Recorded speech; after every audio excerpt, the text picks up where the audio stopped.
Laurent Lumona, chef d'équipe éducation à Ebenezer. D'une manière brève, moi j'ai passé la nuit ici. C'est aux environs de 4 heures que j'ai entendu des gens qui frappaient au portail. Je suis sorti et ils ont demandé d'ouvrir. J'ai dit non, je ne peux pas ouvrir à cette heure ici, ce n'est pas possible. Ils ont demandé d'ouvrir, j'ai refusé pendant plus de 30 minutes. C'est après qu'ils vont dire que voilà, nous sommes de la police, nous sommes des FARDC, nous sommes de l'ANR et des jeunes. J'ai ouvert la porte, ils m'ont dit que voilà, nous venons ici pour faire la fouille. Je leur ai dit qu'attendons le matin. Ils ont carrément refusé. Ils ont demandé à ce que la porte soit ouverte. Ils ont circulé dans la parcelle, ils n'ont rien trouvé. Par après, ils m'ont demandé d'ouvrir les portes des bureaux. J'ai dit que je n'ai pas de clé, j'ai seulement la clé de mon bureau et le bureau d'un ami. J'ai ouvert mon bureau, ils ont entré, ils n'ont rien trouvé. Ils ont passé à travers notre bureau, dans le plafond, ils ont essayé de regarder un peu partout, ils n'ont rien trouvé. Par après, j'ai ouvert le bureau d'un ami, ils n'ont rien trouvé. Bon, finalement, ils vont me demander que nous puissions détruire les portes et les serrures afin qu'ils puissent pénétrer dans les différents bureaux. Je leur dis que non, administrativement, chacun de nous garde les clés de son bureau. Et ils ne sont pas ici, alors ce n'est pas possible. Et puis, il y a la hiérarchie, il faut demander la hiérarchie.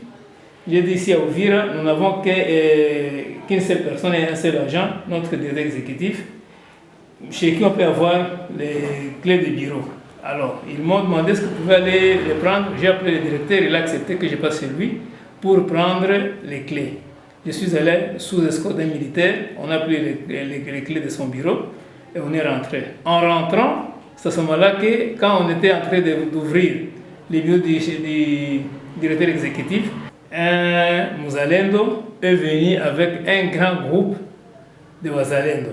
Ils ont pénétré dans la parcelle et ils ont commencé à détruire, à forcer toutes les portes du bureau et à chercher un peu partout, même à briser, à détruire les tables de bureau que nous disposons. Et comme j'étais seul, je ne pouvais pas surveiller les bureaux du directeur exécutif et les autres bureaux, et ils ont commencé à fouiller un peu partout. C'est-à-dire que plusieurs matériels, outils ont été amenés, apportés par eux. C'est Antoine Bijman, je travaille pour le compte d'Ebenezer, ministre international.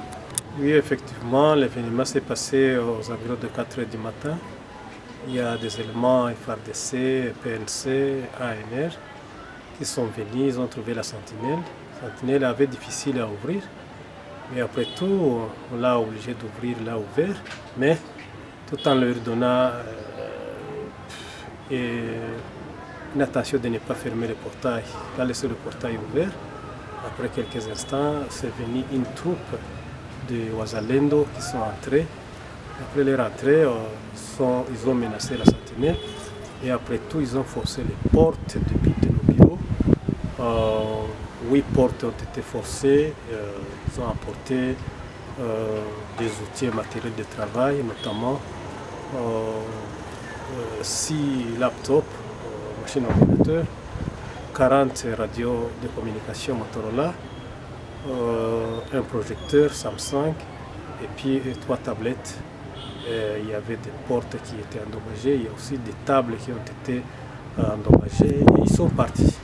Ils voulaient même emporter le véhicule mais le véhicule avait une batterie qui est surchargée. Le véhicule n'ont pas eu le moyen de partir avec le véhicule. Et par conséquent, ils sont partis avec les clés du véhicule.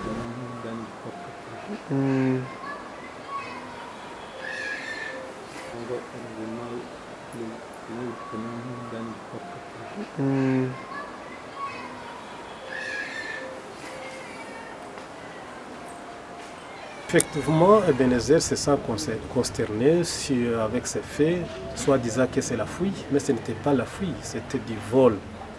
On aimerait à ce que les autorités étatiques puissent